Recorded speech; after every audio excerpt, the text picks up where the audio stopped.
सहनावतु सहनौ भुनक्तु सह वीर्यं करवावहै तेजस्विनावधीतमस्तु मा विद्विषावहै।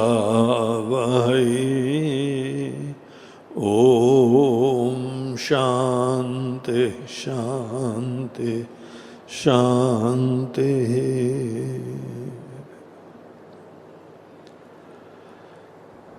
श्लोक नंबर 14 और 15 का पाठ करो। श्री भगवानुवाच श्री भगवानुवाच प्रशान्तात्मा विगतभिः प्रशान्तात्मा विगतभिः ब्रह्मचारि व्रते स्थितः ब्रह्मचारि व्रते स्थितः मनः संयम्य मच्चित्तो मनः संयम्य मच्चित्तो युक्त आसीत मत्परः युक्त आसीत मत्परः युञ्जन्नेवं सदात्मानं युञ्जन्नेवं सदात्मानं योगी नियतमानसः योगी नियतमानसः शान्तिं निर्वाण परमा शान्तिं निर्वाण परमां मत्संस्थामधिगच्छति मत्संस्थामधिगच्छति। तो कल हम लोग ध्यान योग की इस साधना में बहिरंग साधना के बाद अंतरंग कुछ साधनाएं, उसकी चर्चा का हम लोगों ने श्री गणेश करा था। इसके अंतर्गत भगवान हम लोगों को प्रेरणा देते हैं कि अर्जुन, ये जो ध्यान की साधना होती है ऐसी जगह होनी चाहिए जहाँ पे आपको बाहर से कोई डिस्ट्रैक्शन ना हो, या ये कहें कि मिनिमम डिस्ट्रैक्शन हो। वो कोई जगह हो सकती है या वो कोई समय हो सकता है। ध्यान के लिए वैसे आइडियल समय सवेरे का बहुत अच्छा होता है, क्योंकि आपने एक अच्छी नींद ले ली है, आपका मन फ्रेश हो गया है, शरीर भी सब थकावट से दूर हो चुका है और सवेरे का वातावरण इतना जीवंत और सुंदर सात्विक होता है कि उस समय अगर ये ध्यान की साधना कोई इसका अभ्यास करता है तो उसको बहुत अनुकूलता की प्राप्ति होती है। बाहर बहुत ही फेवरेबल सिचुएशन होती है। अब देखिए, जो भी साधना आंख बंद करके करी जाएगी, हम लोगों ने आज तक आंख बंद करी है केवल सोने के लिए। जहां आप विश्राम के लिए जाते हैं, बाकी सब चीज़ें किनारे कर देते हैं, आंख बंद करते हैं और आप ग्लाइड कर जाते हैं दूसरी अवस्था में। इसीलिए हमारे अंदर, क्योंकि ये अभ्यास है कि जब जब आंखें बंद करना हो तो हमारा जो है वो सिस्टम समझता है कि ये हमारे स्वामी जी, हमारा जो ये मालिक है, जो रथ का स्वामी, वो इस समय सोना चाहता है। तो उसी तरीके से सिस्टम प्रोग्राम होने लगता है। इसीलिए ये सजेशन दिया जाता है कि आप सवेरे अच्छी नींद ले चुके हों। और आगे के श्लोक में भगवान हमको बोलते हैं, बहुत ज़्यादा सोने से भी आपके अंदर एक आलस का सुरूर बना रहता है। उसको शेक ऑफ करके हम पूरे जगें, उसमें थोड़ा टाइम लग जाता है। और कोई कम सोए उसके भी द्वारा ध्यान अच्छा नहीं होता है। इसीलिए कोई बहुत अर्ली उठ जाओ और आपकी नींद ही पूरी नहीं हो, तो ये संभावना बनी रहेगी कि आंख तो बंद कर ली आपने, लेकिन फिर से मन में एक तंद्रा उत्पन्न होती है, निद्रा की पूर्व अवस्था आने लगती है, चेतना आपकी जो है वह उसका ह्रास होने लगता है। इसीलिए आदमी को अच्छी नींद जरूर ले लेना चाहिए। आपके लिए कितनी अच्छी नींद होती है इसके आप ही डिसाइड करने के पात्र होते हैं। किसी का लाइफ बहुत ही स्ट्रेनुअस होता है तो उसको शायद नींद थोड़ी ज़्यादा चाहिए हो, और किसी का कम में भी काम चल जाता है। निद्रा अच्छी लेना ये एक बहुत इम्पोर्टेंट चीज़ होती है। इससे आदमी का शरीर और मन अच्छा फ्रेश हो जाता है। आप धीमे धीमे एक्सपेरिमेंट करते रहिए कि कौन सा जो है टाइम, कितना टाइम आपके लिए सबसे अनुकूल होता है। और जहां आपको पता लगा कि आपने अच्छी नींद ले ली तो उस समय बेड से उतर जाना चाहिए। और फिर उसके उपरांत आप अनेकों शौचादि क्रियाएं करें और थोड़ा बहुत जो है वो आसन, प्राणायाम, वॉक, कुछ भी करना हो, शरीर को जो है वो पुनः आलस से दूर करके जीवंत करना चाहिए। और फिर एक स्थान पे शुचौ देशे प्रतिष्ठाप्य, एक साफ सुथरे स्थान पे बैठिए। जैसे कल हमने बताया कि एक कंबल ले लीजिए, उसको फोल्ड करके एक चादर उसमें पतली सी डालिए और वहाँ पे बैठने का अभ्यास करिए। एक छोटी सी तकिया आप अपने सीट की तरीके से लें, जिससे करीब 2-3 इंच अगर आपका जो है वह बैक उठता है ना, तो देर तक बैठने में आराम होता है और पैर को भी फोल्ड करने में भी इजी होता है। तो एक छोटा सा जो है वह कुशन ले लीजिए, बहुत ही सॉफ्ट नहीं होना चाहिए, 3 इंच का सेमी सॉफ्ट कुशन, उसके ऊपर आप उसको ले लीजिए और उसके ऊपर बैठिए। तो आपके पैर को फोल्ड करने में कोई दिक्कतें नहीं आएंगी, बड़ी आराम से आप बैठ सकते हैं। और वहाँ पे सबसे पहले अभ्यास ये करिए कि आँख धीमे से बंद करिए। पहला चैलेंज आपके लिए ये है कि स्थिरम आसनम आत्मनः, आप बिल्कुल स्थिरता से अपने आप को, जैसे आपने बोल दिया स्टैचू। हम लोग बचपन में ये खेल खेला करते थे, एक दूसरे को बोलते थे, कहीं पर भी हो स्टैचू, वहीं पे उसको रुक जाना पड़ता था और थोड़ा बहुत हिले तो फिर वो आउट हो जाता था। आप ध्यान के सीट के ऊपर सबसे पहले अपने आप को स्टैचू बोलिए, स्थिर हो जाइए। देखिए, मन का और शरीर का बड़ा गहन कनेक्शन होता है, संबंध होता है।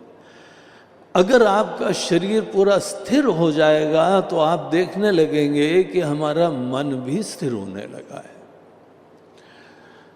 तो ऐसे जो है पहला अभ्यास करिए, एक निश्चित समय आप सीमा रख लीजिए कि इतनी देर तक हमको नहीं हिलना है।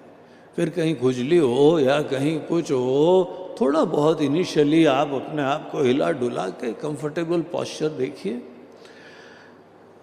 आइडियली तो जमीन के ऊपर बैठना चाहिए, उससे आपका जो है शरीर का पोस्चर ये बहुत ही सुंदर होता है। एनर्जी सब जो है वो मस्तिष्क की तरफ डायरेक्ट हो जाती है, पैर में लॉक्स हो जाते हैं और पूरी ऊर्जा जो है आपके मस्तिष्क की तरफ जाती है। घर में भी इस प्रकार से अभ्यास करिए, बहुत अच्छा रहेगा कि आप ज़मीन में बैठ के, अनेकों जगह हम गए तो वहाँ सिटिंग में भी उनके ज़मीन के ऊपर ही लोअर सिटिंग बनाई हुई, तो सब ज़मीन में बैठने का अभ्यास करते हैं। एनीवे, ये जो है थोड़ा सा आप जो है पोस्चर अच्छा बनाने के बाद फिर उसके उपरांत कुछ जो है वो डीप ब्रीदिंग बहुत अच्छी होती है। हम लोगों की सांसें जो है ना वो चलती रहती हैं, इससे हमारे शरीर और मन में ऊर्जा प्राप्त होती है। लेकिन ये देखा गया है कि हम लोग लंग कैपेसिटी पूरा यूज़ नहीं करते हैं। योगी लोग 1 मिनट में 4 बार सांस लेते हैं और उनका काम बहुत अच्छा चलता है। और अगर आप अपने आप को ऑब्जर्व करिए तो आप 1 मिनट में शायद 15-16 बार सांस लेते छोड़ते हैं। बहुत ही थोड़ी सी बाहर वायु निकलती है, फिर थोड़ी सी अंदर जाती है। तो उसमें लंग के अंदर अनेकों दूषित हवा बनी रहती है जो कि हमको ऊर्जा नहीं दे पाती है। तो इसीलिए योग शास्त्र में ये सुझाव दिए जाते हैं कि आप डीप ब्रीदिंग जरूर करो। पूरी सांस अच्छी तरीके से अंदर ले लीजिए जितना भर सको, और कुछ क्षण के लिए रुकिए और फिर पूरी सांस को एक्सेल करिए। तो ये बोला जाता है प्राण और अपान, सांस को अंदर लेना और सांस को पूरा बाहर निकाल देना। और पूरा निकालने के बाद भी कुछ क्षणों के लिए खाली लंग्स को रोक के रखो, कुछ क्षणों के लिए। आपको डिस्कम्फर्ट ज़्यादा होने लगे तो फिर से ले लीजिए, लेकिन उसके उपरांत फिर से पूरा भरो। और ऐसे जो है इसको बोलते हैं डीप ब्रीदिंग। डीप ब्रीदिंग जो है प्राणायाम जो लोग सीखते हैं उसके लिए भी प्रारंभिक आवश्यकता होती है। और इनफैक्ट हम लोग डीप ब्रीदिंग नहीं करते हैं, इसलिए बहुत सारे प्राणायाम दिए भी जाते हैं। लेकिन अगर आप अच्छी तरीके से 3 से 5 बार तक भी डीप ब्रीदिंग कर लें, उसके बाद पूरा रूप से उस चीज़ को आप शांत कर दें। अलग से डीप ब्रीदिंग नहीं, नॉर्मल ब्रीदिंग फिर होने दीजिए सहज रूप से। आप देखेंगे कि जब भी आप अपने अंदर गहरी सांस लेते हैं और कुछ क्षणों तक रोकते हैं, उससे एनर्जी लेवल बढ़ जाता है। और जिस समय आप सांस पूरी निकाल के कुछ क्षण खाली लंग्स को 1-2 क्षण के लिए रोकते हैं, तो आपके मन का चंचलता और विक्षेप शांत होता है। ये बहुत ही सिंपल और बड़ी नेचुरल सी चीज़ है कि जहाँ पर आपके सांस सभी निकाल दी और रोके रहे तो मन भी सोचता है क्या हो गया इसको, ये अपना ही गला घोट रहा है। तो कोई दूसरे विचारों की संभावना नहीं होती है। चुटकी भर में आपका मन कितना भी चंचल हो, अगर थोड़ी आप गहरी सांसें लें, और विशेष रूप से इसको कुंभक बोलते हैं योग शास्त्र में, बाह्य कुंभक और अभ्यंतर कुंभक। कुंभक मतलब उस स्थिति को रोकना, लंग्स को फुल करके रोकना और लंग्स को एम्प्टी करके रोकना।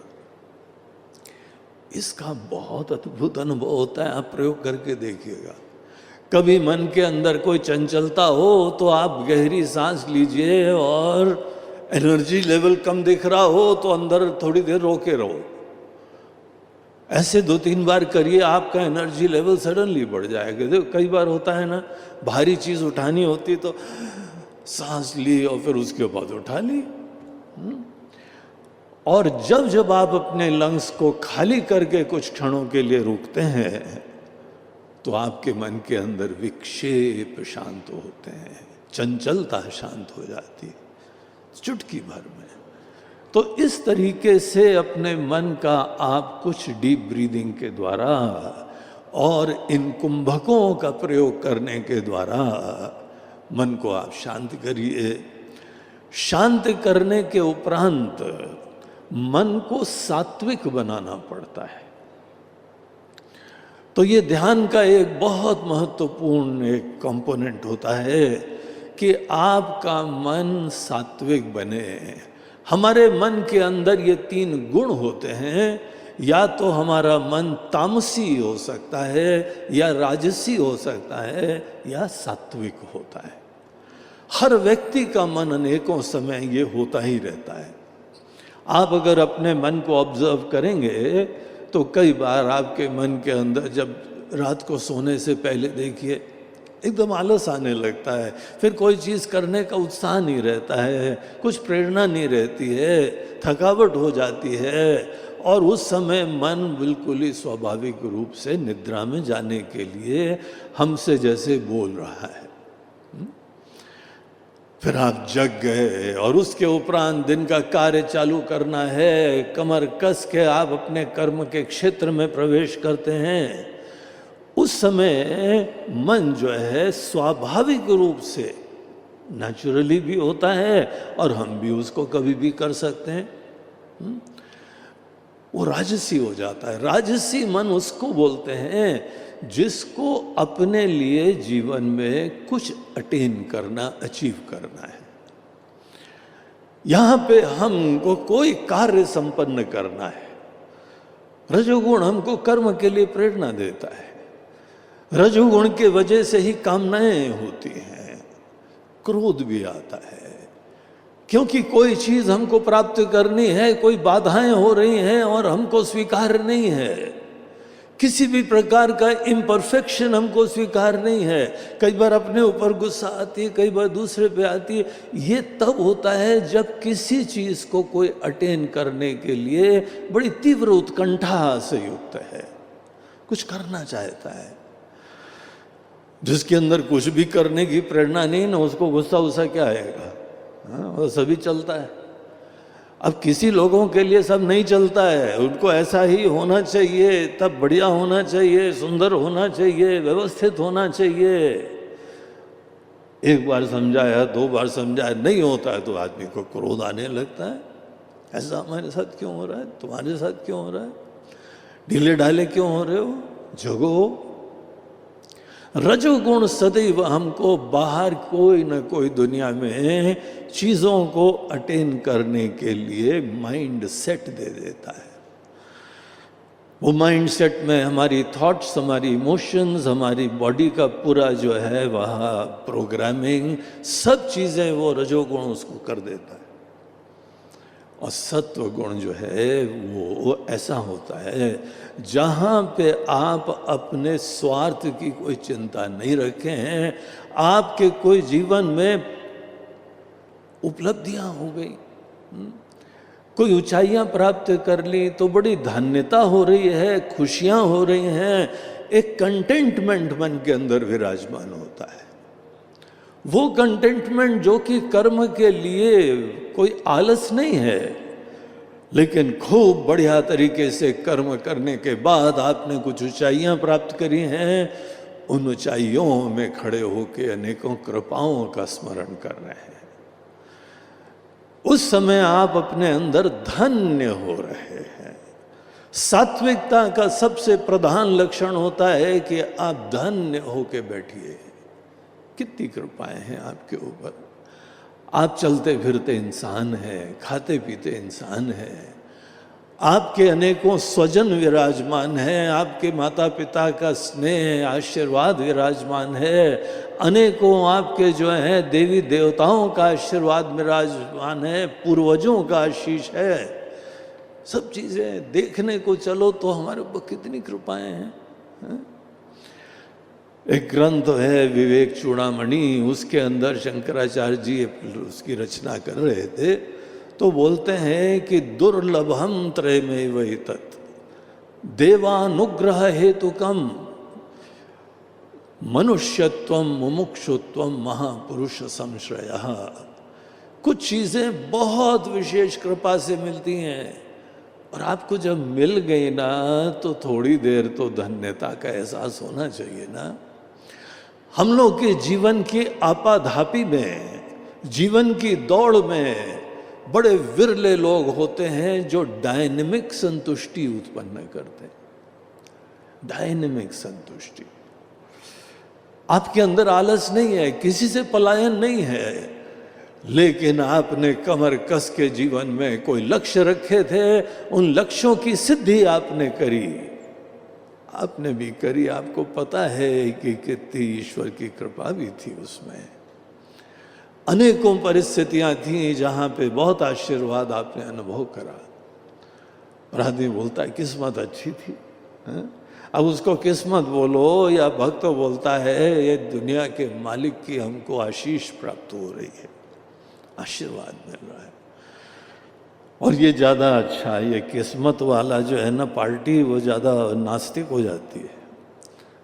कोई लोग बोलते हैं प्रकृति प्रकृति, अरे प्रकृति जड़ है भैया, जड़ चीज अपने आप थोड़ी कैसे रूप ले लेती है।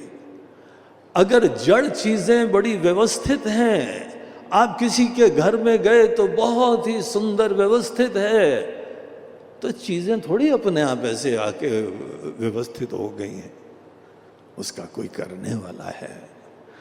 इसीलिए जो भी दुनिया में हमको परिस्थिति अनुकूल प्राप्त होती है, तो उस चिन्मयी सत्ता का गुणगान गाना चाहिए, न कि जड़ वस्तुओं की मात्र स्तुति करनी। जड़ वस्तुओं की संवेदना अवश्य होनी चाहिए। आप ब्यूटी तो इसी की देख रहे हैं, इन्हीं फूल को देख रहे हैं, इन्हीं पहाड़ों को देख रहे हैं, इन्हीं वादियों को देख रहे हैं। देखना इन्हीं को है, संवेदना इनके प्रति है। लेकिन हमको पता है कहानी कहाँ से चालू हो रही है। जब तक कोई चेतन एंटिटी पीछे नहीं होती है, कौन सी चीज होती है? आप है ना, तभी तो आपका सुंदर घर है। आप हैं तभी तो आपके सुंदर जीवन में उपलब्धियां हैं। तो जो चीज भी है, ईश्वर की कृपा के आप पात्र हैं। और कितनी बढ़िया बात है। फील करो इस चीज को, इसकी संवेदना रखो।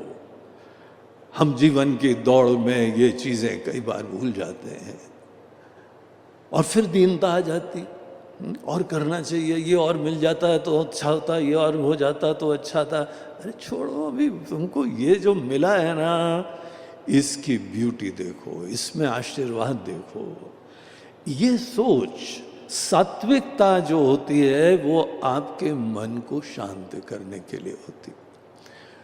वो ऐसी मन की शांति होती है कि मन शांत भी है तो भी थॉटफुल भी है, विचारवान भी है, कुछ भी करने के लिए समर्थ भी है। लेकिन वो हमको अब करने के लिए एक भिन्न अंदाज हो गया है। किसी भी प्रकार की अब अपनी चिंता नहीं होती है। हम तो क्योंकि कोई चीज अचीव कर चुके हैं, आशीर्वाद अनुभव कर चुके हैं, लक्ष्य रखे थे वो हमने प्राप्त कर लिए हैं। अब कुछ क्षण का सुकून हो, शांति हो, धन्यता हो। धन्यता जब जब आएगी तो आपके अंदर सात्विक वातावरण मन के अंदर आ जाएगा। उसको इन्वोक करा जा सकता है। देखिए, यहां तीन चीजें होती हैं। जब निरुत्साहिता हो जाती है तो निष्क्रिय आ जाएगी, निष्क्रिय हो जाएगा इंसान, निरुत्साहित हो जाएगा, तमोगुण आता है उससे। स्वार्थ की चिंताएं होंगी, हमको ये करना है, हमको वो अटेंड करना है। ये थॉट मात्र आपके मन के अंदर जो है वातावरण चेंज कर देगी। आपको जो है कम करने के लिए कमर कस के आगे बढ़ने की प्रेरणा होती है। गोल्स रखे जाते हैं, गोल्स को अचीव करने के लिए कमर कस के मेहनत करी जाती है। कोई भी घाट आ जाए, उन घाट को पार करने का मन में उत्साह हो जाता है। आप अचीवर होते हैं। और सात्विकता में आप जो है अपने स्वार्थ की चिंता से मुक्त होके कंटेंट होइए, धन्य होइए। जो व्यक्ति भी अपने जीवन में मन का वातावरण सात्विक बनाना चाहता है, उसको इस चीज का समावेश करना चाहिए, ऐसी थॉट्स का आश्रय लेना चाहिए। और देखिए, आपके अंदर आप तो अचीव्ड ही हैं, आपने सिद्धि कर ली है, न पलायन हो रहा है, न एस्केप हो रहा है। लेकिन इस यथार्थ की अनुभूति हो रही है कि हमने प्राप्त भी करा, अनेकों लोगों का सहयोग और कृपा प्राप्त हुई है। अब उसका कुछ तो अनुभव करो, उसकी संवेदना रखो। ये संवेदना उत्पन्न करना इतना इंपॉर्टेंट होता है कि आपने सुना होगा ना, एक विपश्यना करके ध्यान की प्रक्रिया है, उसका प्रयोजन ही संवेदना उत्पन्न करना है। पूरा उनका जो है गोल ही ये होता है कि तुमको हर थॉट्स के प्रति संवेदना रखनी चाहिए। जीवन में अनेकों चीजों के प्रति संवेदना रखनी है। Sensitize yourself to various kind of things which are right now available in your life. तो ऐसे जो है सात्विक वातावरण बनाने से आपका ध्यान अच्छा चालू आगे होगा। जहां आपने मन के अंदर ऐसी धन्यता की वृत्ति बनाई, वातावरण बनाया, देखिए शांत होने लगे आप। अनेकों लोग जो विचारों को शांत करने की कसरत करते रहते हैं, कुश्ती करते रहते हैं, थॉट्स आ रहा है उसको रोको, नहीं करना है तुमको, बोलते हैं ये जरूरत ही नहीं होती है। ट्रिक उसमें यही है कि आप अपने मन को सात्विक बनाइए। और सात्विक बनाने का एक बहुत अच्छा तरीका ये होता है कि आप अपने जीवन में दुनिया के मालिक का कोई एक रूप ले लो जो आपको बहुत ही प्रेरणा देता है। यहां पे ईश्वर का कोई सगुण साकार रूप लेना चाहिए, वो आपके इष्ट देवता बन जाए। इष्ट देवता वो होते हैं कि जो दुनिया के मालिक को, ईश्वर को जिस रूप में आप स्मरण करना चाहते हैं। हमको ये रूप बड़ा अच्छा लगता है, हमको जो है शिव जी ध्यान कर रहे हैं बैठ के, वो हमको बहुत प्रेरणा देता है, तो हम उसको ले लेते हैं। कोई ले लेता है कि जहाँ पे धनुष बाण धारण करा उस समय भगवान बलवान परमात्मा निकले दुनिया में जो है धर्म की स्थापना करने के लिए, किसी को वो रूप देख के बड़ा प्रेरणा मिलती है। इष्ट देवता बहुत ही पर्सनल होते हैं, हर व्यक्ति की प्रकृति के अनुरूप होते हैं। जैसे हमारे अनेकों जीवन के अंदर बड़े बुजुर्ग लोग होते हैं ना, आप किसी किसी का चित्र ले लेते हैं और उसको अपने घर में लगाते हैं। कौन सा चित्र लगाते हैं? वो आपकी प्रकृति, आपकी वैल्यूज शो करता है। कोई बड़ा शांत और तृप्त है, कोई बहुत ही वैभव से युक्त है, वो चित्र आपको बहुत प्रेरणा देता है। ये हम लोगों का पर्सनल डिस्क्रिप्शन होता है, चॉइस होती है। उसी तरीके से दुनिया के एक मालिक हैं, इतनी सुंदर दुनिया बनाई है, आपको बनाया है, आपके जीवन में कितने सारे आशीर्वाद दिए हैं। ये सूरज चांद सितारे ये सब किसी ने बनाए है ना कोई। वो जो भी है उसको जिस रूप में आप ग्रहण करके याद करते हैं वो आपके इष्ट देवता होते हैं। इष्ट देवता को हम रखते हैं और सीधे टेक ऑफ करते जगदीश्वर का स्मरण करने लगते हैं। तो ऐसा कोई एक रूप ले लीजिए, उनका एक नाम ले लीजिए।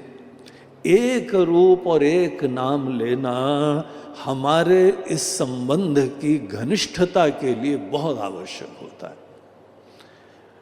वैसे तो अनेकों नाम है, ईश्वर की अनेकों रचनाएं हैं। भगवान विष्णु का ग्रंथ है जिसका नाम है विष्णु सहस्र नाम, 1000 नाम उनके। और 1000 नाम बोलने के बाद भी कहते हैं भगवान बाकी भी हजारों आप ही तो हैं। आप किसी भी रूप में अपने ही इष्ट देवता को ग्रहण कर सकते हैं, लेकिन एक चुन लो। और ये चुनने के लिए ही कई बार हम लोग अनेकों जो है वह संत महात्माओं के पास जाते हैं, बोलते हैं इतने ऑप्शंस है प्रभु, आप हमको बता दीजिए हमारे लिए कौन सा कल्याणकारी है। तो बोलते हैं बेस्ट तो तुम्हारा मन ही डिसाइड कर पाएगा, लेकिन चलो तुमको हमारा सहयोग चाहिए तो हम तुमको देखते हैं, तुम्हारी प्रकृति देखते हैं, और ये हमारा सुझाव है कि इनका तुम जो हो वह उपासना करा करो। इनका एक नाम ले लो, जब भी परमात्मा का तुमको स्मरण करना हो तो एक ये रूप ले लो और एक ये नाम ले लो।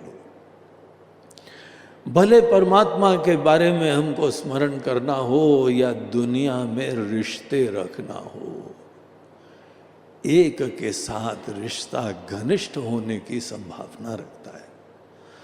पवित्रता रखो, घनिष्ठता रखो और स्थिरता रखो। ये तब हो जाता है जब हम एक को चुन लेते हैं, एक नाम एक रूप, और उसके बाद पूरा दिलो जान लगा के, पूरा प्यार लगा के, पूरा ऊर्जा लगा के उसके अंदर जो है रमने का अभ्यास होता है, उसी को मन में लाने का अभ्यास होता है। तो ईश्वर के प्रति हमको धन्यता लानी है, उसके लिए आपने एक मंत्र ले लिया और उस मंत्र का स्मरण करते हैं। हर मंत्र के पीछे आशय ये होता है कि हे प्रभु, आपको नमस्कार है, प्रणाम है। कोई भी मंत्र देख लीजिए। कल रामनवमी है, अनेकों लोग राम जी का स्मरण करते हैं।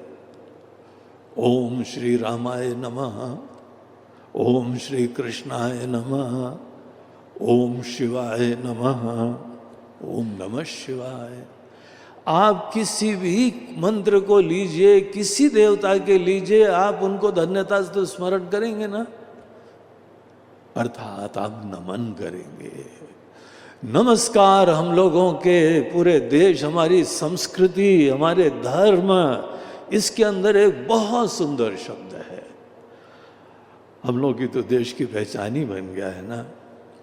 कहीं पर भी कोई जो है, वहाँ एयरलाइन में भी हो, नमस्ते, किसी से भी मिले नमस्ते। और कोविड ने तो दिखा दिया सबसे हाइजीनिक यही है। अनेकों दुनिया के लोग नमस्ते करने लगे। हाथ वाथ मिलाना जो है ना, वो सांग है कि खतरे की बात है भैया। अब एक जगह हम देख रहे थे, दो लीडर्स मिले तो उनको जो है अपने एल्बोज दोनों एक दूसरे को छुआ रहे थे। लेकिन ज़्यादा जो है वह बुद्धिमान लोग, उन्होंने नमस्ते का आश्रय ले लिया। लगता है भगवान ही चाहते हैं कि यहाँ की संस्कृति पूरी दुनिया में फैले। तो ऐसे चारों तरफ नमस्ते हो गया और बड़ी सुंदर भावना है। एक YouTube में हम देख रहे थे कि एक कोई क्रिश्चियन प्रीस्ट थे अफ्रीका में। वो इतने पैशनेटली अपने समस्त जो है वह जो संडे उनकी मीट होती है उसमें उन्होंने नमस्ते की व्याख्या करी। आके सीधे बोले, today I am going to tell you about a very unique thing in the world and that is namaste. और नमस्ते के बारे में बोलते हैं कि देखो नमस्ते, हम आपको प्रणाम कर रहे हैं हाथ जोड़ के। और फिर आगे उन्होंने जोड़ा, in fact it is not merely your body, your ego, but behind all these things is a divine spark of existence. आपके अंदर परमात्मा विराजमान है। उन्होंने व्याख्या करी। अब हम लोग तो जो करते हैं सो करते ही हैं, वो व्याख्या कर रहे थे। हम लोग परमात्मा को दूर समझते रहते हैं। नमस्ते दिखाता है कि हमारे हृदय में, आपके हृदय में साक्षात देवादिदेव विराजमान है, परमात्मा विराजमान है। तो हम लोग अपने इष्ट देव को विशेष रूप से नमन करते हैं, प्रणाम करते हैं, और उनको ही आप धन्यता से अभिव्यक्ति करें अपनी भावना की। कुछ नहीं मांगो।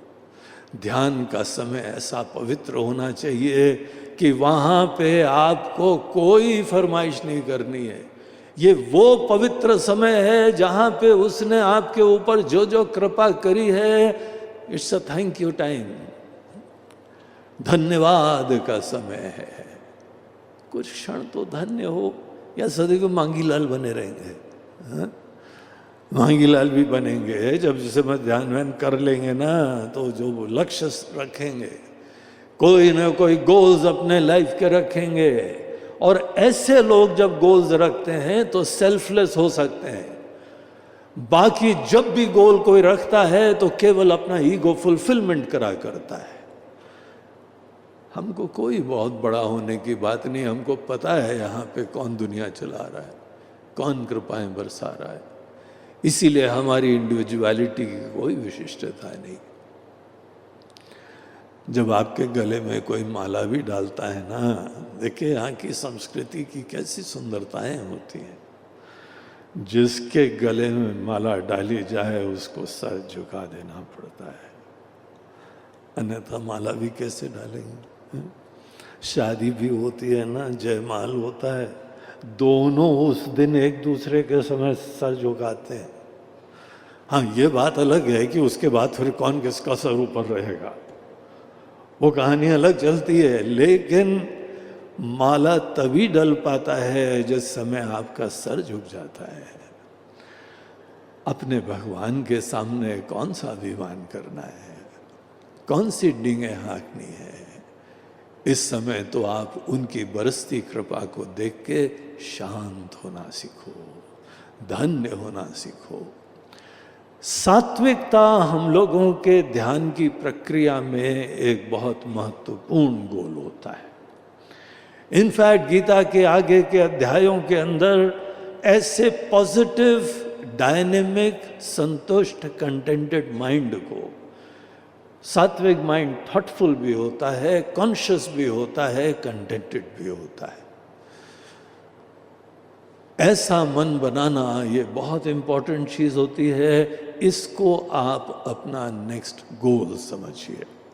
पहले तो थोड़ी देर अच्छी तरह बैठ लीजिए, कुछ डीप ब्रीदिंग कर लीजिए और अपने मन को तैयार करके फिर यही आपके मन के अंदर गोल हो कि हमारे मन में कैसे भी वातावरण आ सकते हैं। ये 3 गुण 3 प्रकार के ही मौसम लाया करते हैं। आलस का वातावरण, अपने स्वार्थ की चिंता से प्रेरित होकर अनेकों बाहर की उपलब्धियां करने का उत्कंठा, या थोड़ी देर धन्यता से, थॉटफुली धन्यता से बैठना। ये हम लोगों का ध्यान। आगे का देखिए, आपको हम रेफर कर दें 14वां अध्याय, 14th चैप्टर, इसका नाम ही है गुणत्रय विभाग योगा। 17th चैप्टर, वहां पर भी 3 गुणों की चर्चा आती है। End of course the 18th chapter, जहां बहुत इलेबोरेट रूप से ये बताया जाता है। ये 3 गुणों की कहानी, इन 3 गुणों से हमारा मन सदैव प्रभावित होता रहता है। और जो व्यक्ति इन 3 गुणों की कहानी नहीं जानता है, उसको सब चीजें रहस्य बनी रहती, ऐसा क्यों हो रहा है? अब यद्यपि यहाँ पे बहुत कुछ बताने को है, हमारे पास टाइम का कॉन्स्ट्रेंट है, सीमा है, इसीलिए हम आपको एक छोटा सा प्रसंग बता के आगे बढ़ेंगे कि जिस समय राम जी जो है वो वनवास को जा रहे थे, चले गए थे, तो उधर जो है वह एक भील लाड़े लोग, जंगल के निवासी, उनका जो है एक गांव था और उसमें ही एक व्यक्ति था, इसका नाम था गुह।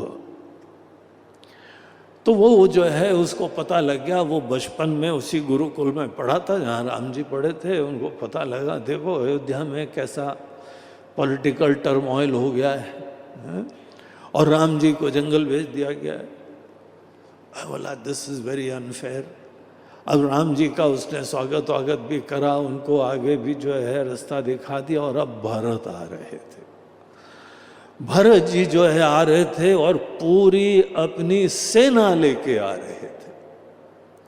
इतनी खबर लग गई इसको, इसने बोला है कि हमारे रहते रहते यहाँ से कोई आगे नहीं बढ़ पाएगा। यद्यपि हम लोग बहुत ही थोड़े से लोग हैं और उनकी सेना बहुत बड़ी है, लेकिन ये गुरिल्ला वॉरफेयर जो है ना, बड़ी पुरानी चीज़ होती है। गुरिल्ला वॉरफेयर में थोड़े से होते हैं आतंकवादी और सबको नाकों चलो चबवा देते हैं, मुसीबत करवा देते हैं। तो बोला हम लोग नहीं जाने देंगे, कुछ भी हालत होगी हम छुपे रहेंगे, पेड़ के ऊपर रहेंगे, वहाँ से तीर मारेंगे, यहाँ ये करेंगे वो करेंगे। तो उन्होंने सोच लिया भरत अब गए, अब भरत को तो छोड़ने नहीं वाले।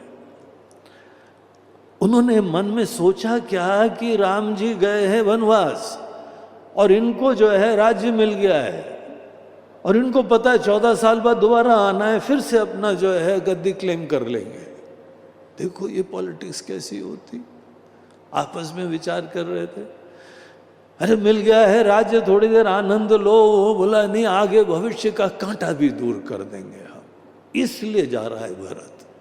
उनकी ऐसी सोच थी। बोला कैसी तुम्हारी मजाल, हमारे रहते रहते राम जी का बाल बांका नहीं हो सकता है।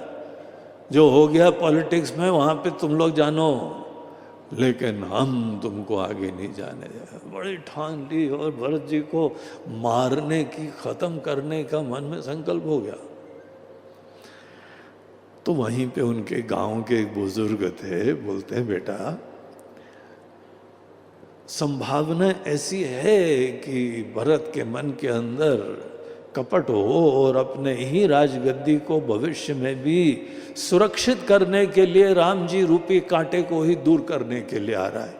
पॉसिबिलिटी है, हर पॉसिबिलिटी को हमें जो है खुले मन से देखना चाहिए, लेकिन गारंटी तो नहीं है ना, शायद ना भी हो।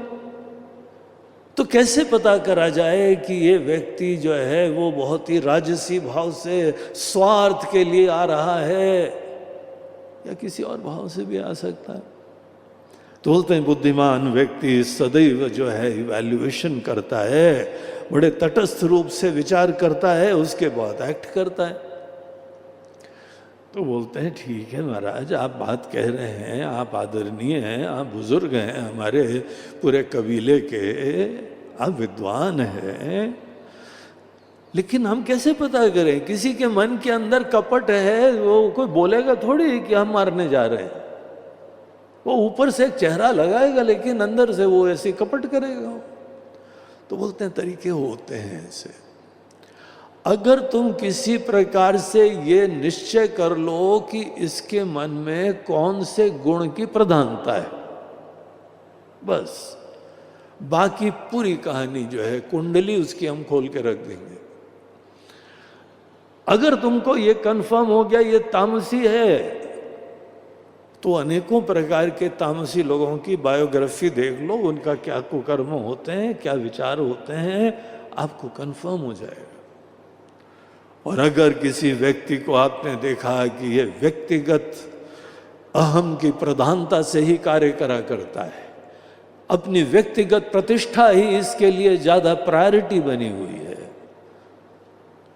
तो वहां पे कुछ भिन्न ही प्रकार के विचार और आचरण होते हैं। और अगर सात्विक होगा तो बहुत ही भिन्न कहानी होगी। तो उसके तरीके होते हैं। बोलते हैं बताइए क्या तरीका है, बगैर पूछे। अब ये थोड़ी पूछ सकते हैं भरत किस भाव से आ रहे हो। अब नाटक करने वाला आदमी तो कुछ भी नाटक कर देगा, झूठ बोल देगा, लेकिन हमको इन सब संभावनाओं से अलग होना चाहिए। बोलते हैं बहुत सिंपल तरीका है, और वो तरीका है कि आप उनको जो है कुछ भोजन भेंट करिए। आपके क्षेत्र में आ रहे हैं, आपके इलाके में आ रहे हैं, और ये पूरे क्षेत्र के वही जो है वह चक्रवर्ती राजा हैं। तो मूल रूप से सब राजाओं के ऊपर यही राजा हैं, आज वो आ रहे हैं आपके वहां। तो शिष्टाचार तो ये है, मर्यादा तो ये है कि आपको उनका आतिथ्य करना चाहिए। आप उनको रिसीव करिए और वहाँ पे कुछ उनको आप ऑफरिंग दीजिए। बोलते हैं फिर बोलते हैं ये ऑफरिंग में थोड़ी ट्रिक है। तो कौन सी ट्रिक है? ऑफरिंग 3 प्रकार की करना। तो बोला अच्छा कौन सी ऑफरिंग?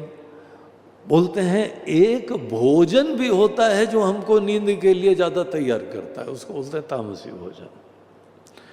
कुछ कुछ भोजन ऐसा होता है आप खाओ तो उसके बाद आलस होने लगता है, ढीलापना होने लगता है, नींद आने लगती है और जल्दी सोने की इच्छा होती है। और एक भोजन होता है जो आपको चंचल बना देता है, आपके मन के अंदर स्वार्थ की और उत्कंठाएं जगा देता है। और एक ऐसा होता है जो मन को शांत सात्विक करता है। उन्होंने भोजन के प्रकार बताए। ये सब जीवन के रहस्य देखिए, ये रिसर्चेस हुई हैं 3 गुणों के बारे में।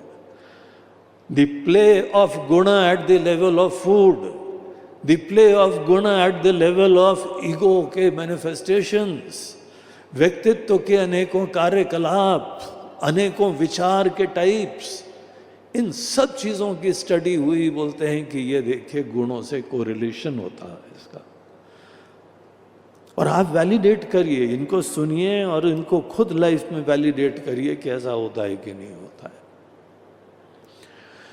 तो उन्होंने बोला एक प्रकार का जब जब आपका भी मन सात्विक होगा ना, तो आप देखिएगा बहुत ही फ्रेश फ्रूट खाना है, सिंपल, हेल्दी, ऐसी चीजें कभी कभी आपको खाने की इच्छा होती, और कभी कभी खाने की इच्छा जो है ना, आज तो कोई चाट पापड़ी हो जाए, आज तो पानी पूरी हो जाए, आज किसी प्रकार से मिर्च मसाला वाला खाना हो जाए, ये राजसी श्रेणी में आता है।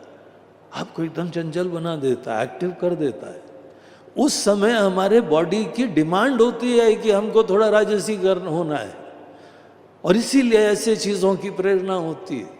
जब जब मन राजसी होगा तो टेस्ट आपके ऐसे भी व्यक्त होंगे, और जिस समय बहुत ही तामसी होगा तो भिन्न प्रकार से होंगे। और सात्विक मन होगा तो आपके टेस्ट तक बदल जाया करते हैं, आपके शब्द बदल जाया करते हैं, आपके आचरण बदल जाया करते हैं, आपका व्यवहार बदल जाया करता है, आपके लक्ष्य बदल जाया करते हैं, आपकी थॉट्स बदल जाया करती हैं। ये केवल गुणों के द्वारा ऐसे परिवर्तन हुआ करते हैं। तो उन्होंने सजेस्ट करा कि जब भरत आए ना, तो तुम 3 जो है वो बड़ी थाल ले जाना।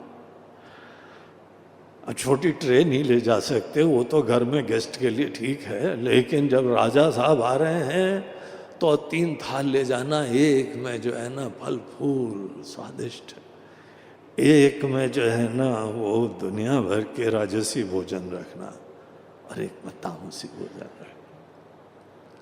बोलते हैं फिर देखना करामात। अगर वो सात्विक वाले को स्वीकार करेंगे, उस पर हाथ रखेंगे, हाथ रखने के द्वारा ही स्वीकार्य हो जाता है, तो उनका ही माइंड का रिफ्लेक्शन का बहुत ही वैलिड आइडिया लग जाएगा आपको।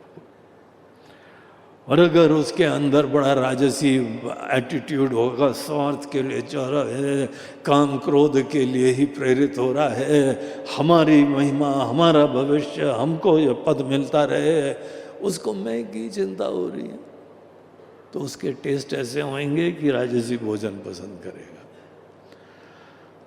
वो बोला कि ठीक है महाराज, idea is very novel and good. बोलते हैं नथिंग नॉवल, बड़ा प्राचीन है, बड़े मनीषियों ने जो है ये जो बताया है।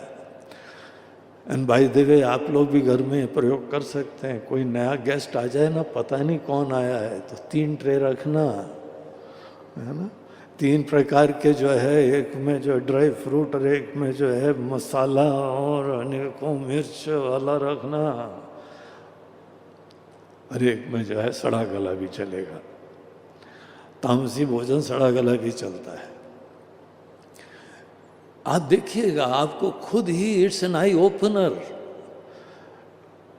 तो यहाँ पे सात्विकता के बारे में बहुत प्रयोग हुए। गीता जो हम लोग अध्ययन कर रहे हैं, उसने तो इसके बारे में इतनी जो है आई ओपनर चीजें बताई हुई है। एक सज्जन हमको मिले थे, वो फूड्स के बारे में कुछ प्रयोग करना चाहते थे। वो हमने उनको सुझाव दिया था कि आप देखिएगा 17 चैप्टर में 3 टाइप्स ऑफ फूड के बारे में बताया है। वहाँ दरअसल फूड के बारे में नहीं बताया, कॉन्टेक्स्ट कुछ और है, लेकिन संकेत उनको मिल जाएगा। Coming back to our topic, यहाँ पे ध्यान के विषय में आप अपने मन को सात्विक बना के ये कुछ ऐसे पवित्र क्षण आप रखिए कि आपको कुछ नहीं मांगना है, बल्कि जितनी कृपाएं आपके ऊपर बरसी हैं उनका स्मरण करिए। एक हमने बड़ा अच्छा भजन सुना था जो हमको बड़ा प्रिय है, हम कभी कभी गुनगुनाते भी हैं। राम रस बरसे मन चातक क्यों तरसे, बूंद बूंद में कृपा हरि की अंबर से बरसे। तो ईश्वर की कृपा बरस रही है आपके ऊपर, एक फैक्ट है। क्या हमारे हाथ पैर टूट जाएंगे तभी हमको याद आएगा कि हमारे ऊपर बड़ी कृपा थी जब पैर वैर ठीक थे? क्या इंद्रियां जिस समय स्विच ऑफ होने लगेंगे क्या करके तभी हमको याद आएगा कि हमारे ऊपर बड़ी कृपा थी? आज जब कृपा बरस रही है तो हमको सोचने का, फील करने का भी टाइम नहीं मिल रहा है। यह हमारे मन की मलिनता होती है। जो ऐसी कृपाएं बरसा रहा है उसको देखने तक का समय नहीं है, उसको नमन करने का समय नहीं है। सात्विक मन इतना सुंदर मन हो जाता है, वहां पे आप सुंदर हो जाते हैं। वहां हम, ये हम शब्द का जो अर्थ है ना, हम जीवन का अधिष्ठान होता है। पहले आप होते हैं, उसके उपरांत आपका जीवन होता है। आपके जीवन के प्लान्स, आपके जीवन के सपने, आपके जीवन के रिश्ते, आपके प्रॉपर्टी, घर बार, सब आपके आने के बाद ही हुआ है ना। ये देखो मैं की महिमा होती है। हर व्यक्ति के अंदर जो मैं होता है वो इतना प्रोफाउंडली इंपॉर्टेंट होता है। इसका एहसास तो तब होता है जब कोई मर जाता है। जब कोई चला जाएगा तभी क्या हमको जीव की महिमा याद आएगी। सीधे जो है वो परमात्मा की चिंता मत करो, पहले तो ये जीव को देखना सीखो। जब किसी के घर में किसी का संतान का जन्म होता है, देखिए खुशियां हो जाती है ना, जीव का आगमन हुआ है। 10वें अध्याय में जहां पे भगवान अपनी पूरी दुनिया में ग्लोरीज बताते हैं, उसका नाम ही है विभूति योग, जहां list of glories of the world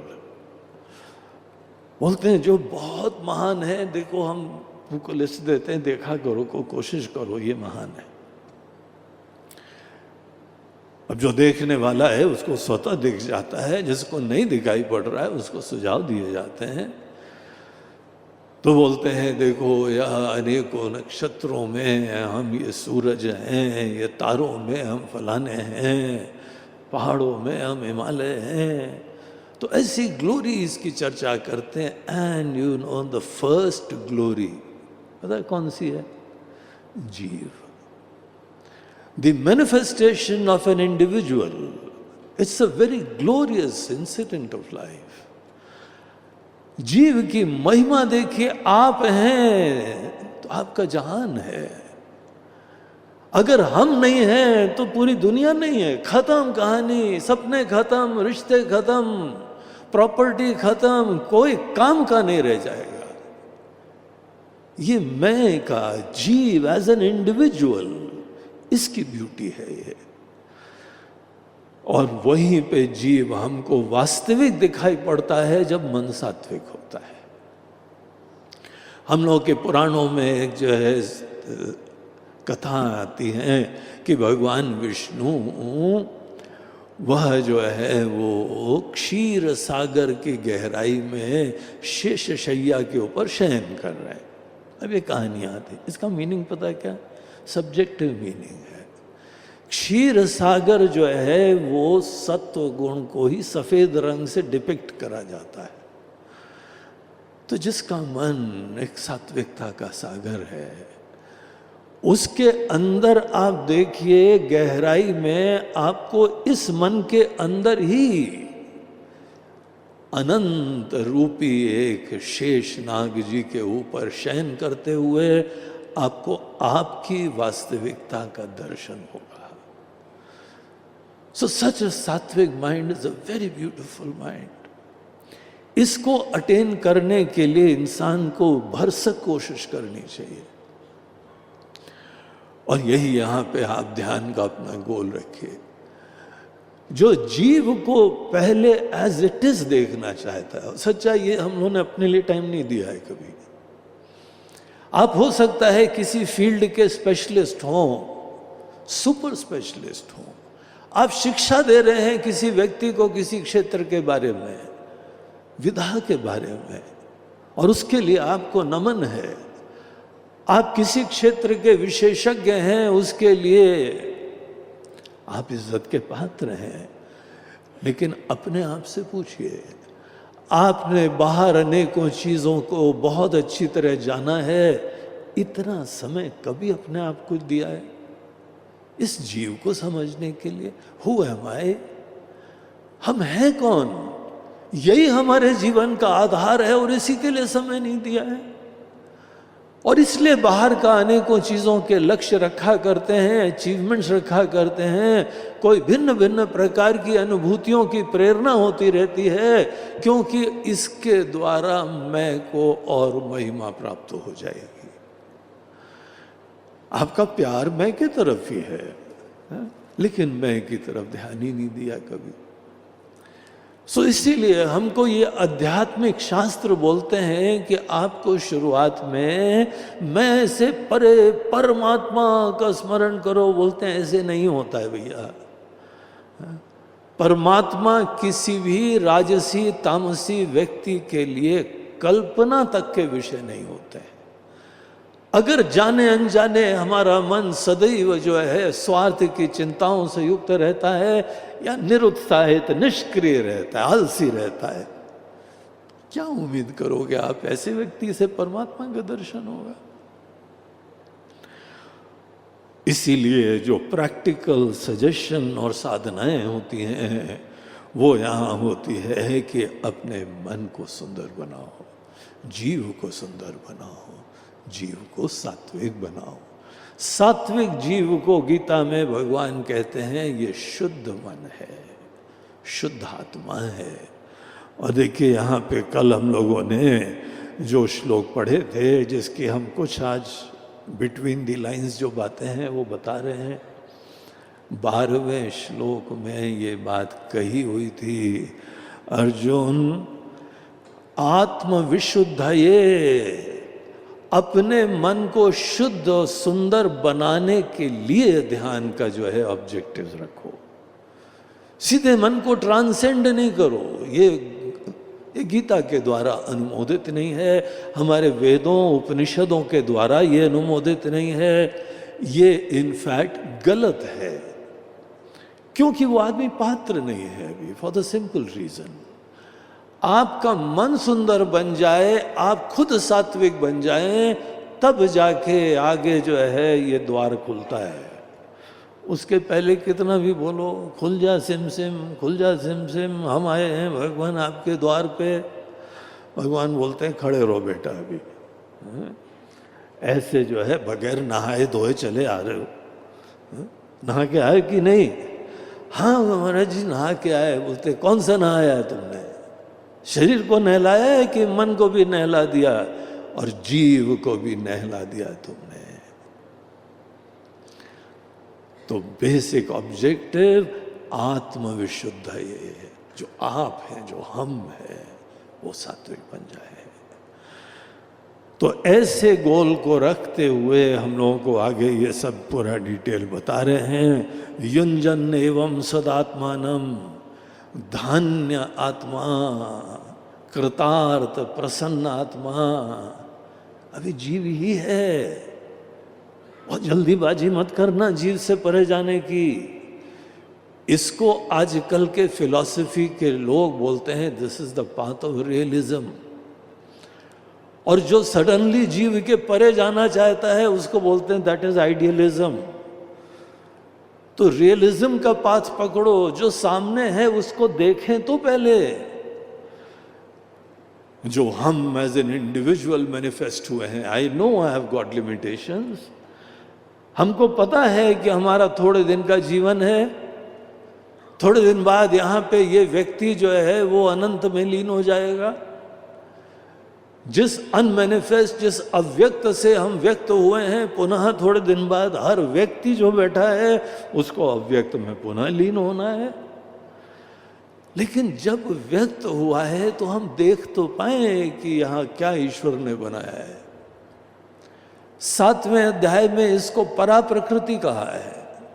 बोलते हैं एक हमारी प्रकृति बाहर आंखों से देखने वाली है और एक हमारी प्रकृति जीव रूप से है।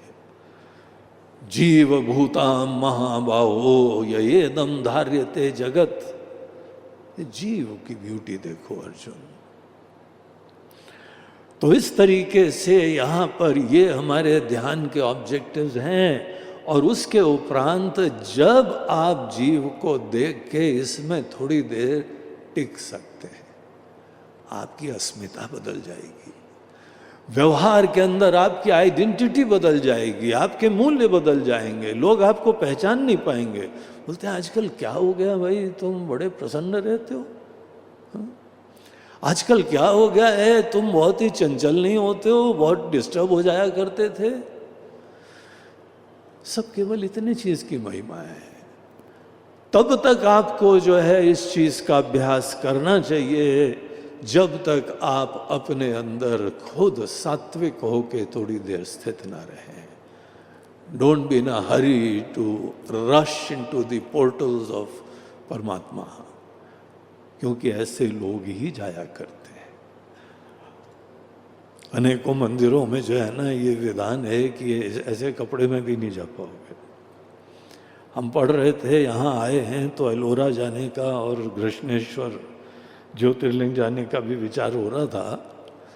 तो वहाँ पे हमने पढ़ा, बोलते हैं हमारे नियम है पुरुषों को ऊपर जो है ना कोई वस्त्र नहीं धारण करने चाहिए, केवल धोती आदि में जाएं, लुंगी में जाएं, और महिलाओं के लिए भी अपने भारतीय कपड़े आवश्यक होते हैं। तो अनेकों जगह है कि भगवान के मंदिर में जाने के लिए, ईश्वर के पास जाने के लिए आपको जो है वो पात्र बनना चाहिए। और यही गीता हमको बता रही है, सात्विकता इज द डेफिनेशन, वही जो है सूचक है कि आप पात्र बन जाएंगे। और सात्विकता की ब्यूटी ये होती है कि आप भगवान के पास तो जो पहुंच जाएंगे वो तो है ही है, लेकिन यहाँ आपका व्यवहार, आपका कर्म, आपका मन, सब चीजों में क्रांतिकारी परिवर्तन होता है। तो इस तरीके से अभ्यास करें। और जब आप सात्विक जीव बन के थोड़ी दिन टिके रहते हैं ना, फिर आगे एक और चीज होती है, जहां जीव से, जीवात्मा से परमात्मा का जाने का स्टेज होती है। वो आगे भी आएगा, वो हम आगे चर्चा करेंगे। इस प्रसंग में योग का अभ्यास करना, ध्यान योग का अभ्यास करना, उसमें एक अच्छे सात्विक थॉटफुल कंटेंटेड इंसान बनना हमको लक्ष्य दिया जा रहा है। अब इसी योग के बारे में कुछ हमको यहाँ पे आगे और बिंदु बताते हैं, कुछ बड़े इंपॉर्टेंट व्यवहार के पॉइंट्स बताते हैं, जो कि आगे के श्लोक बताते हैं, जो हम लोग पढ़ के और फिर उसकी चर्चा करेंगे। इसमें यही नहीं है, व्यवहार के कुछ बड़े छोटे छोटी चीज़ें वो इम्पोर्टेंट बता रहे हैं, लेकिन फिर योग में रमने के लक्षण और फायदे भी दिखाते हैं। इसलिए आगे के श्लोक, 6 श्लोक पढ़ो। नात्यश्नतस्तु योगोऽस्ति, नात्यश्नतस्तु योगोऽस्ति, न चैकान्तमनश्नतः, न चैकान्तमनश्नतः, न चाति स्वप्नशीलस्य, न चाति स्वप्नशीलस्य, जाग्रतो नैव चार्जुन, जाग्रतो नैव चार्जुन, युक्ताहारविहारस्य, युक्ताहारविहारस्य, युक्तचेष्टस्य कर्मसु, युक्तचेष्टस्य कर्मसु, युक्तस्वप्नावबोधस्य, युक्तस्वप्नावबोधस्य, योगो भवति दुःखः, योगो भवति दुःखः, यदा विनियतं चित्तम्, यदा विनियतं चित्तम्, आत्मन्येवावतिष्ठते, आत्मन्येवावतिष्ठते निःस्पृहः सर्वकामेभ्यो निःस्पृहः सर्वकामेभ्यो युक्त इत्युच्यते तदा युक्त इत्युच्यते तदा यथा दीपो निवातस्थो यथा दीपो निवातस्थो नेङ्गते सोपमा स्मृता नेङ्गते सोपमा स्मृता योगिनो यतचित्तस्य योगिनो यतचित्तस्य युञ्जतो योगमात्मनः युञ्जतो योगमात्मनः। आप सब लोग भी जब चैंटिंग है कोशिश करिए, इसका उच्चारण करिए। हाँ जी। यत्रो परमते चित्तम् यत्रो परमते चित्तम् निरुद्धं योगसेवया निरुद्धं योगसेवया यत्र चैवात्मनात्मानं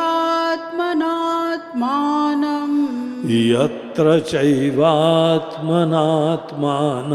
पश्यन्नात्मनि तुष्यति पश्यन्नात्मनि तुष्यति सुखमात्यन्तिकं यत्तद् सुखमात्यन्तिकं यत्तद् बुद्धिग्राह्यमतीन्द्रियम् बुद्धिग्राह्यमतीन्द्रियम् वेत्ति यत्र न चैवायम् वेत्ति यत्र न चैवायम् स्थितश्चलति तत्त्वतः स्थितश्चलति तत्त्वतः यं लब्ध्वा चापरं लाभम् यं लब्ध्वा चापरं लाभं मन्यते नाधिकं ततः मन्यते नाधिकं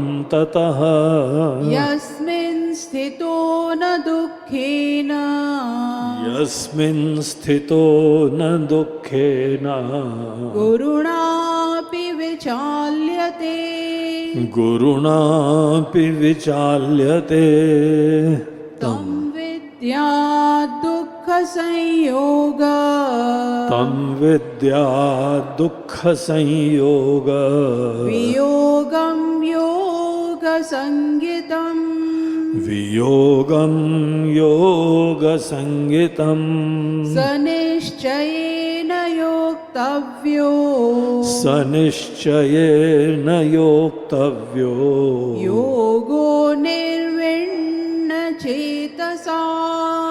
योगो निर्विण्णचेतसा। ये यहाँ पे जो हम लोगों ने श्लोक का पाठ करा है, इसमें दो सेक्शन आते हैं। एक सेक्शन आता है प्रारंभ में 2 श्लोकों के द्वारा, जहाँ पे कुछ व्यवहार की कुछ एक आध चीज़ें हम लोगों को उसमें बताया जा रहा है। और वो ये है कि देखिए, अगर हमको ध्यान करना हो तो बहुत एक्सट्रीम्स का हमको आश्रय लेने की ज़रूरत नहीं पड़ती है। बहुत ज़्यादा खाओ, बिल्कुल ही छोड़ दो और ऐसी तपस्या करो, ठीक से सो नहीं या बहुत सोते रहो, कहीं ज़्यादा प्रतिकूलता के अंदर जाओ। भगवान बोलते हैं देखो, ये चीज़ ज़रूरी नहीं होती है। आपके जीवन में बैलेंस होना हर चीज़ों में वो ज़्यादा कल्याणकारी होता है। यद्यपि कोई बाहर बहुत ज़्यादा जो है ना एक्सट्रीम्स का आश्रय ले, भयंकर तपस्वी है, लोग आदर भले ज़्यादा करने लगेंगे, वो विजिबल होता है। और विजिबल होता है उसके वजह से आदमी जो है उनकी फॉलोइंग भी करता है, लेकिन प्रैक्टिकल नहीं होता है अर्जुन। ये तुम्हारे काम कभी नहीं होता है। हम यहाँ सुझाव तुमको ये देंगे, बहुत ज़्यादा खाना या बिल्कुल नहीं खाना, ये ध्यान के लिए कोई बहुत ही आवश्यक नहीं होता है। युक्ताहार विहारस्य नात्यश्नतस्तु योगोस्ति। बहुत ज़्यादा जो है अश्नन अर्थात भोजन करने वाले किसी भी प्रकार से आपको सदैव बाहर से कोई इनपुट्स प्राप्त हो, this is not really necessary. आप सोचिए जरा, आप ध्यान करना चाहते हैं ना, आप मैं के बारे में समझना चाहते हैं, आप मन को सात्विक करके अपने ही आप को एक सात्विक individual banana, that is the goal.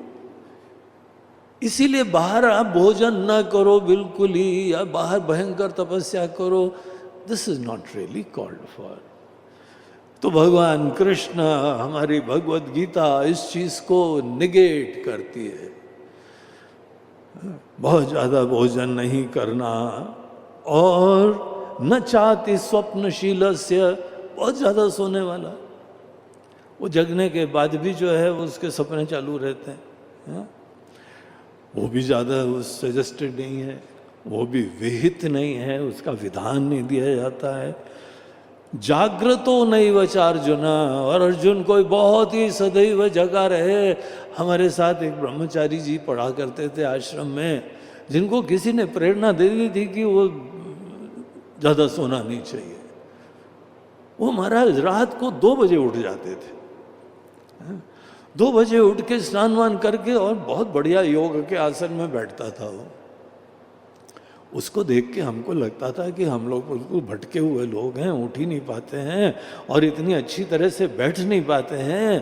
पद्मासन लगा के बैठता था, ये जो है लेफ्ट पैर जो है ना राइट थाई पे, और राइट पैर जो है इधर थाई पे, ऐसे बैठता था जोरदार तरीके से। लेकिन जब क्लास चालू होती थी सोता था वहाँ पे। बोला ये बुद्धिमत्ता है कि बेवकूफ़ी है। और जब गीता पढ़ी तो यहाँ बताया भगवान कृष्ण ने खुद, अर्जुन वो विवेक का पथ नहीं है, तुम्हारी ज़रूरत होती है शरीर और मन के लिए। ये सब सिस्टम इतना ज़्यादा जो है एक्टिव रहता है, इसको रिलैक्स करना होता है। इसीलिए निश्चित रूप से जो है विश्राम करना चाहिए, और विश्राम आपका बड़ा पवित्र हो। अनेकों प्रकार से शरीर को सुरक्षित करिए, बैठिए, लाइट्स ऑफ करिए, मोबाइल्स ऑफ करिए, अनेकों कंप्यूटर आदि चीज़ें उसके भी एक सीमा रखिए। This far and no further, बहुत ज़्यादा नहीं घुसना हमारे जीवन में। हम स्वामी हैं, तुम ही स्वामी बने जा रहे हो, हम दास बने जा रहे हैं तुम्हारे, तो ऐसे पासा मत पलट दो। और इन सब चीज़ों को जो है एक समय किनारे बंद करके रखो और बढ़िया नींद लो। अनेकों जगह तो जो है वो आई मास्क लगाते हैं, कान के अंदर भी जो है अगर बाहर की डिस्टर्बेंस हो तो ईयर प्लग्स भी लगा लो, न बाहर से कुछ सुनाई पड़े न आपको दिखाई पड़े। और ये बहुत आवश्यक होता है कि पूरी लाइट्स ऑफ होनी चाहिए। हमारा जो पिट्यूटरी ग्लैंड होता है ना, उसके अंदर मेलाटोनिन तभी सीक्रेट होती है जब पूरी डार्कनेस होती है। बड़ी बढ़िया अद्भुत सी चीज़ भगवान ने डिज़ाइन करी है।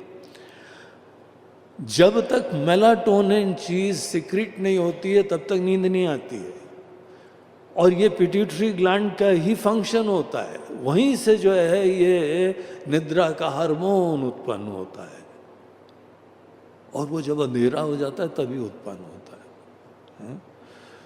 इसीलिए अगर थोड़ी भी लाइट वाइट जल रही हो ना, तो आप देखिएगा कि उस दिन नींद इतनी बढ़िया नहीं आती है। नींद अच्छी तरह से जरूर लीजिए, और जब अच्छी नींद ले लेंगे ना तो बाद में सोने की जरूरत नहीं पड़ती है।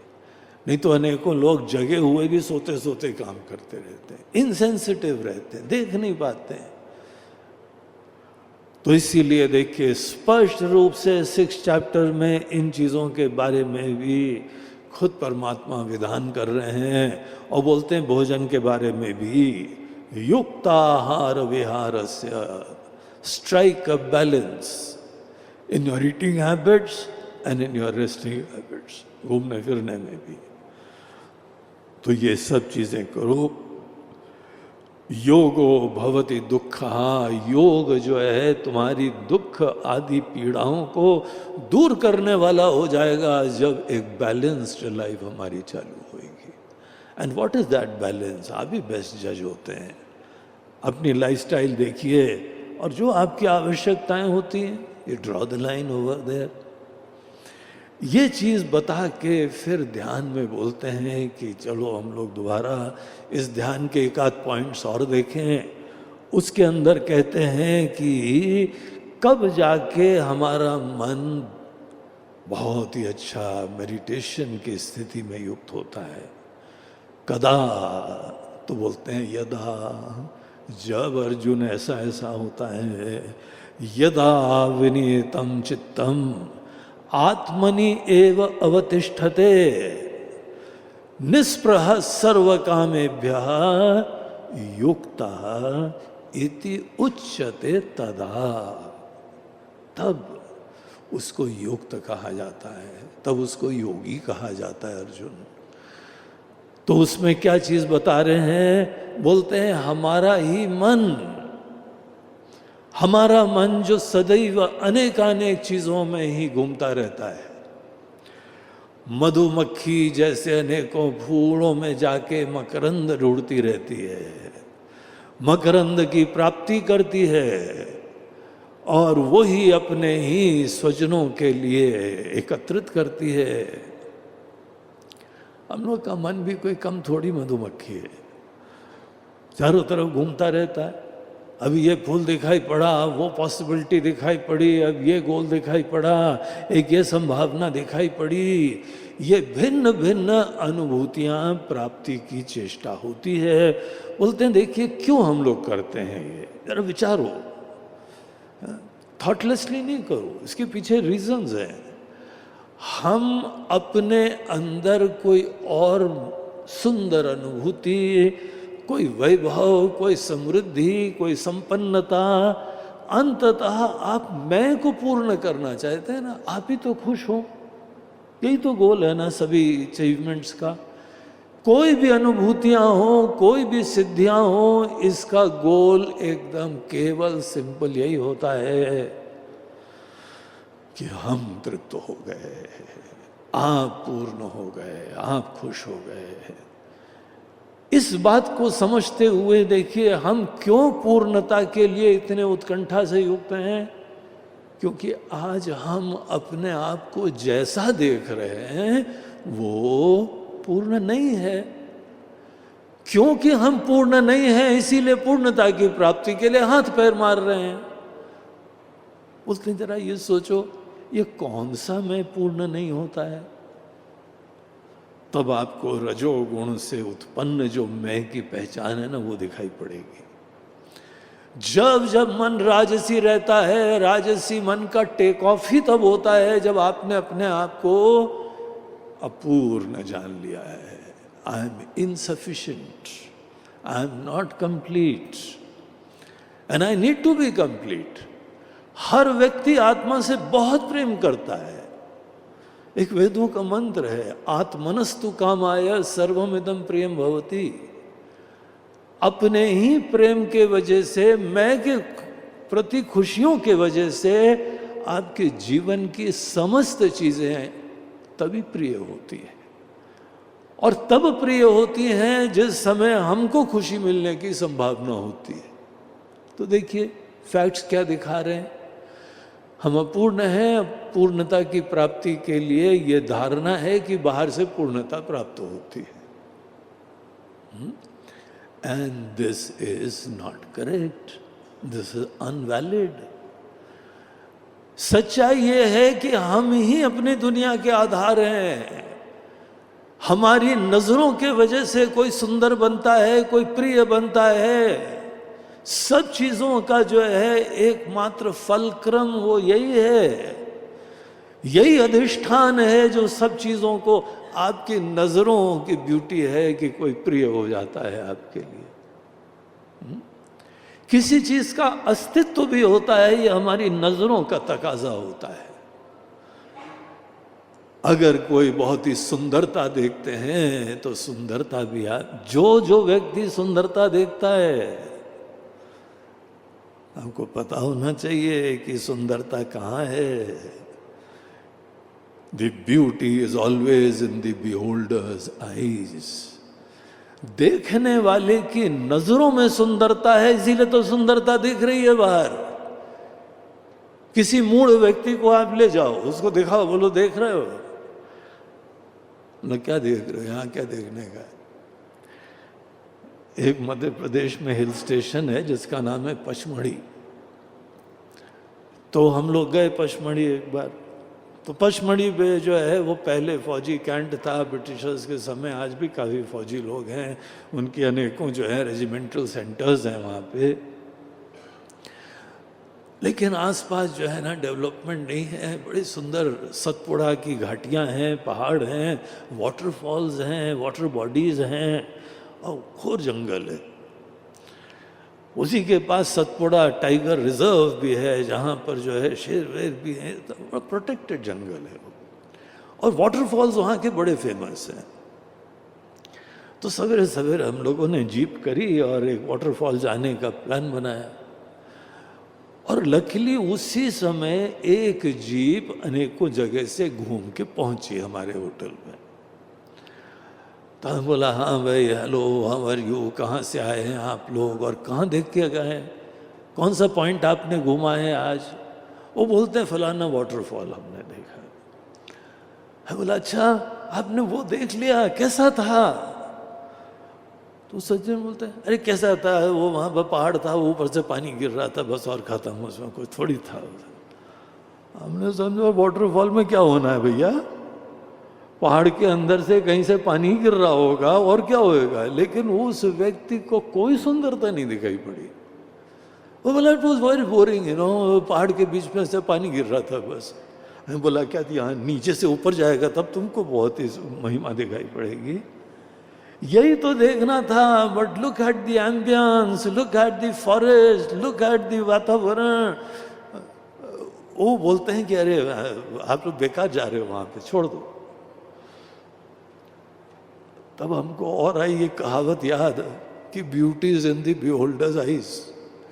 सुंदरता सदैव आपकी नजरों में होती है। आपके रिश्ते आपके ही सुंदर स्वभाव के वजह से चल रहे हैं। आपकी प्रिय चीजें इसलिए प्रिय हैं क्योंकि आपने उनको जो है महत्व दिया हुआ है।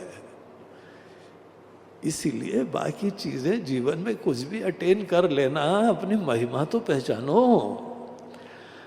आदमी अपनी गरिमा महिमा को पहचाने नहीं और दीन होके अंधा होके दुनिया भर में घूमता रहे, वो कोई कौन सी जो बुद्धिमत्ता होती है ये। तो अपनी महिमा समझो पहले, और इसके लिए ध्यान और करिए, मैं के बारे में चिंतन करिए, मैं की ग्लोरीज पहचानिए। आपकी नजरें बदली तो आपकी दुनिया बदल जाती है। आपकी नजरें बदली तो आपके रिश्ते बदल जाते हैं। आपकी नजरें बदली तो आपके कर्म का क्षेत्र बदल जाता है। आपकी दक्षता में 4 चांद लग जाते हैं। ये आपकी महिमा है। मैं की महिमा को बहुत अच्छी तरह पहचानना चाहिए। ये शिक्षा का एक बहुमूल्य बिंदु होना चाहिए कि हर व्यक्ति के अंदर मैं की महिमा पहचाने हम। तो जब तुम्हारा मन अर्जुन यदा विनीतम चित्तम आत्मनि एव अवतिष्ठते, मैं की तरफ तुम मुड़े हो, you started becoming self conscious. Self conscious in the sense कि सेल्फ को हम जानने के लिए उधर नजरें हम मोड़ रहे हैं। और इसी मैं के अर्जुन जब तुम महिमा जानोगे ना, everything will start becoming secondary, subservient, वो गौण होती जाएगी। आपको मैं की महिमा ऐसी जाननी चाहिए। निस्पृह सर्व कामेभ्यः, बाकी कामनाएं तो हमारा डिस्क्रिशन है। हम किसी चीज को अपना जीवन में लक्ष्य बना के अपने आप को अप्लाई करें, लेकिन अपनी गरिमा महिमा पहचान जो जान रहा है वो कोई भी लक्ष्य रखेगा तो फुल एप्लीकेशन भी होगा, डेडिकेशन भी होगा, एफर्टलेसली होगा। लेकिन अपने बारे में बहुत अच्छी तरह जानो, तुमने बहुत समय जो है दुनिया के लिए लगाया है, अपने लिए टाइम ही नहीं लगाया है। थोड़ा तो टाइम दो अपने आप को। इसको जो है भगवान भी कह रहे हैं हमारी परा प्रकृति है। This is the divine, this is something beautiful. ये हमारी विभूति है अर्जुन। और 13वें अध्याय में आगे बोलते हैं कि क्षेत्रज्ञम चापी माम विद्धि, जो इस शरीर रूपी क्षेत्र को जो जानने वाला है, ये हमारा अंश है अर्जुन। इस जीव को एज इट इज पहले देखना शुरुआत करो, फिर जीव के कुछ रहस्य पता लगेंगे तुमको। और जीव का बेसिक रहस्य ये है कि जैसे पिछले एक दूसरे अध्याय में भगवान ने बोला, अर्जुन पता है जीव किसको बोलते हैं? वही परमात्मा जब एक छोटा चोला पहन के आ जाता है, हर जन्म में तुम कोई चोला धारण करते हो, हर जन्म में हम चोला एंड में छोड़ देते हैं और फिर नया चोला धारण कर लेते हैं। चोला धारण करने वाला वो जीव हो गया। बगैर चोले के तुमने चोला किनारे कर दिया तो तुम उस समय अपने आप को देखना तुम एक दिव्य अनंत शाश्वत सत्ता हो। लेकिन पहले नजरें किस मैं की तरफ तो मोड़ो। जब जीव की तरफ ध्यान मोड़ोगे तब तुम्हारे अंदर वो विवेक का श्री गणेश हो पाएगा कि यहाँ पे चोला क्या है और चोले को धारण करने वाला क्या है। वेदांत शास्त्र में इसको बोलते हैं आत्मा और अनात्मा। आत्मा अनात्मा विवेक होता है। आप जीव की तरफ कभी नजरें तो इनायत करो, कभी जीव की तरफ दृष्टि तो पात करिए, तब आपको दिखाई पड़ेगा कि हमने कुछ चोला धारण करा हुआ है। एक हम है, एक हमारा चोला है। ये दो बड़ी डिस्टिंक्ट चीजें हैं। अब क्योंकि अपने लिए कभी समय नहीं दिया, कभी ध्यान नहीं दिया, सदैव दुनिया से मोहित रहे हैं, बाहर के अचीवमेंट्स के ही हम मेडल लगाए हुए हैं। वो भी कर लिया, ये भी कर लिया, बहुत अच्छी बात है कर लिया, लेकिन अपने आप को भी तो जान लो। तो जब व्यक्ति मैं की तरफ मुड़ता है अर्जुन, और इस प्रोसेस में अपनी वास्तविकता जानने के वजह से दूसरी कामनाएं तुम्हारी शांत हो जाती हैं, तभी ब्यूटी तुमको दिखाई पड़ी है। कामना करना हमारा डिस्क्रिशन है, कामना कोई पाप नहीं है, लेकिन कामना के पीछे प्राण क्या होता है? हर कामना बाहर से कुछ न कुछ खुशियां, सिद्धियां, कुछ फायदे प्राप्त करके खुद परिपूर्ण होने का ही गणित होता है, प्लान ऑफ एक्शन होता है। और आज हम ठीक ठाक नहीं हैं, चलो ऐसा करते हैं कि ये खाया जाए, ये पिया जाए, ये सुना जाए, ये गाया जाए, तब शायद जो है वो, तब जाके मोगाम्बो खुश हुआ। अब ये तभी मोगाम्बो खुश होता है। ये मोगाम्बो कौन है? मोगाम्बो पता नहीं हमको, हमने सुना है ये वाक्य। कितने आश्रित है ये मोगाम्बो, कितना पराधीन है। और जब इतने 50 चीजों की तरफ अधीन हो के तभी खुश हो गए, तो हाउ डाइसी सिचुएशन, कैसा फ्रेजाइल सी सिचुएशन है आपकी। एक चीज बदलेगी तो हमारी खुशियां खत्म। ये कोई बुद्धिमत्ता नहीं है। कामना पूर्ति करो पहले अपनी महिमा जानने के बाद। जो जीवन में अटेन करना हो वो अवश्य अटेन कर लो।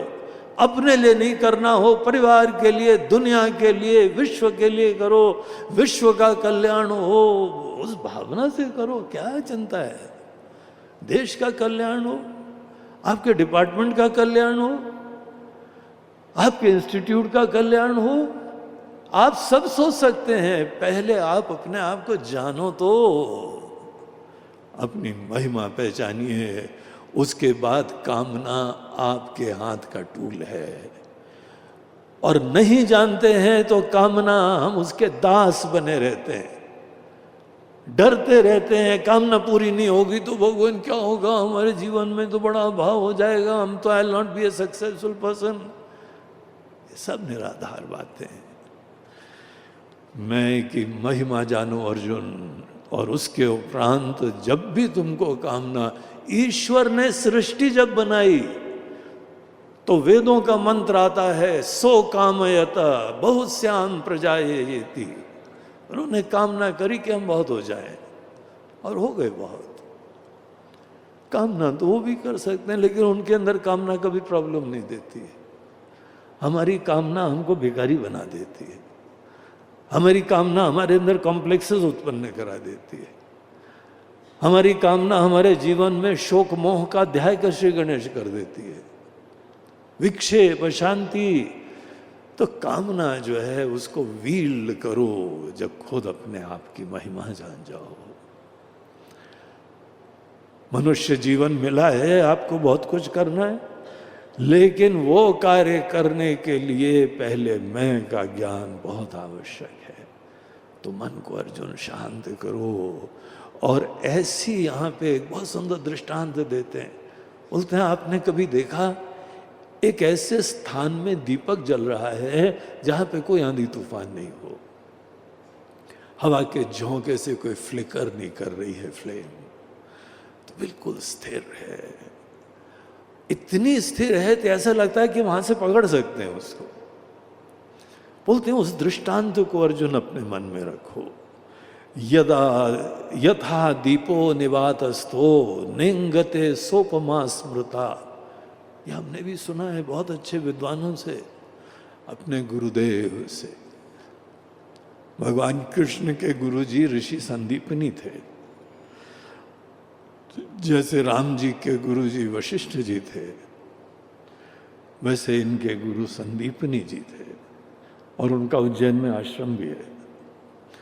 उज्जैन में आके उन्होंने पढ़ाई करी थी। बोलते हैं हमने सुना है, विद्वानों से सुना है कि ध्यान करने के समय मैं की अवेयरनेस ऐसी फ्लेम की तरह होनी चाहिए, which is not flickering. Initially flicker हो सकता है, शुरुआत में हमको कभी थोड़ी याद आएगा, फिर चला जाएगा, फिर तो आप ध्यान करिए, ये होएगा, लेकिन ये हमारा गोल होना चाहिए। मैं की महिमा का ज्ञान प्राप्त करके उसमें स्थिरता उत्पन्न करें।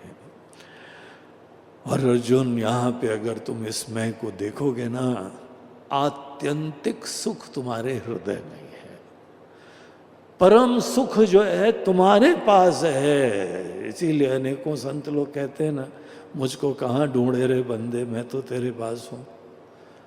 परम आनंद आपको जब जब बाहर विषयों से भी आनंद प्राप्त होता है ना,